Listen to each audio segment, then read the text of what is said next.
Mheshimiwa Waziri Mkuu wa Jamhuri ya Muungano wa Tanzania, kwa heshima kubwa kama nilivyosema na kwa niaba ya Mheshimiwa Waziri wetu wa Uchukuzi Profesa Makame Mbarawa Mnyaa, nikukaribishe tena katika bandari yetu ya Tanga ili uweze kutazama utendaji wetu na kisha baadaye uweze kutupatia maelekezo.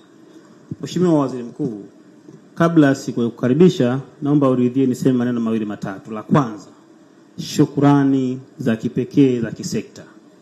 Sisi sekta ya uchukuzi tunaleta shukrani maalum kwa Daktari Samia Suluhu Hassan, Rais wa Jamhuri ya Muungano wa Tanzania, kwa maono yake, kwa utashi wake, kwa sababu leo napozungumza hatua kubwa ambayo bandari yetu imepigwa au sekta ya bandari imepiga nchini, kwa namna yote ile huwezi kuacha kulitaja jina Dr. Samia Suluhu Hassan.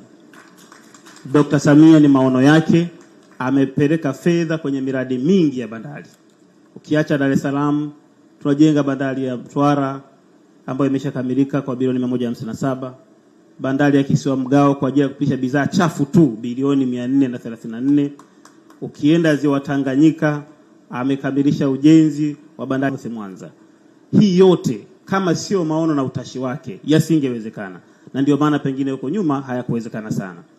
Lakini Mheshimiwa Waziri Mkuu, utashi wa Dr. Samia kuamua kushirikisha sekta binafsi katika uendeshaji wa uchumi umekuwa na matokeo makubwa kwenye nchi yetu.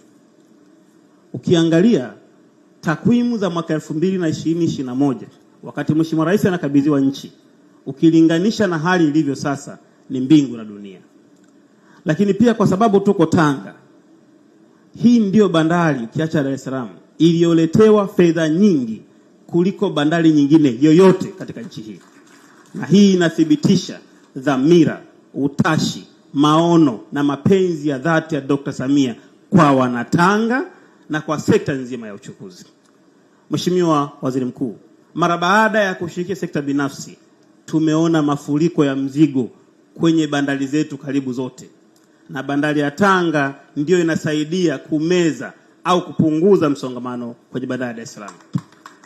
Ukichukua miaka mingi michache tu, mwaka 2021 meli zilizohudumiwa kwenye bandari zetu zote nchini zilikuwa meli 4241.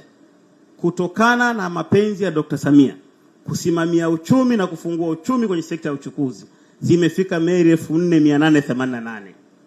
Hii haijawahi kutokea, zikiwemo meli kubwa nyingine hizi hapo unaziona hapo nje hazikuwa zinaweza kutia nanga eneo letu hili.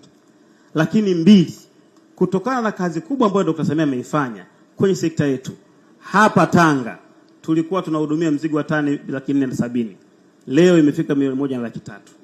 Sekta nzima ilikuwa inahudumia mzigo wa milioni 17.7, imefika milioni 32. Na kwa mwaka huu wa fedha inakwenda kukaribia mpaka milioni 40. Yaani lengo la 2030 Dr. Samia la kuhudumia mzigo analitimiza mwaka 2026. Uliwewe kuona wapi hiyo? Tunamshukuru Dr. Samia, tunakushukuru wewe mtendaji ambaye ndio unasimamia. Lakini Mheshimiwa Waziri Mkuu, kama ambavyo nimesema pale awali, nikianza kuchambua kwenye eneo moja moja, hata magari. Hii bandari ya Tanga ilikuwa haihudumii magari wakati huo. Lakini leo mpaka ninapozungumza kuanzia mwaka jana mpaka sasa hivi yamefika magari 26,000. Hata mawakala wa forodha waliokuwa 29 wako 363. Unaweza kuona jinsi ambavyo kila kitu kimebadilika. Hata mapato ya TRA yalikuwa ni karibu bilioni 24. Leo yamekuwa zaidi ya mara 5. Kila sehemu Mheshimiwa Waziri Mkuu, kazi imefanyika. Hivyo sisi ombi letu kama sekta ni kuendelea kumwombea Mungu Dr. Samia amtie afya njema, na wewe mtendaji mkuu wa shughuli za kiserikali, Mungu akujalie afya njema ili uendelee kutusimamia, kwa sababu hata haya yote tulikuwa tunasema fedha hizi alikuwa anazitoa Dr. Samia, wewe ukiwa waziri wa fedha ndio unazileta kwenye sekta. Tunakushukuru sana Mheshimiwa Waziri Mkuu. Mheshimiwa Waziri Mkuu, kabla sijahitimisha maelezo yangu mafupi, Mheshimiwa wabunge ametoa hoja mbalimbali, lakini mkurugenzi wetu amezungumza juu ya mipango ya bandari. Kwa sasa bandari hii imejengewa uwezo wa kuweza kuhudumia shehena ya tani milioni 3. Ni maelekezo ya Dr. Samia, ni maelekezo yako wewe Mheshimiwa Waziri Mkuu kwenye vikao vyetu vya ndani kwamba sekta ianze kuumiza kichwa namna ya kupokea mzigo mkubwa zaidi ya huu. Tayari mkurugenzi wa bandari ameshazungumza. Tunaongeza mita 900 upande wa kulia hapa ili tupate gati 3. Hivyo waheshimiwa wabunge, ni watoe mashaka, kabla hata hamjasema Mheshimiwa Waziri Mkuu ashatupa maelekezo hayo na tayari imeshaanza kufanywa kazi. Mheshimiwa Waziri Mkuu, baada ya maelezo hayo, naomba sana nikukaribishe uweze kuzungumza na watumishi ambao kimsingi ndio wanafanya kazi hii kubwa ya kuleta mageuzi kwenye sekta. Asante sana Mheshimiwa Waziri Mkuu.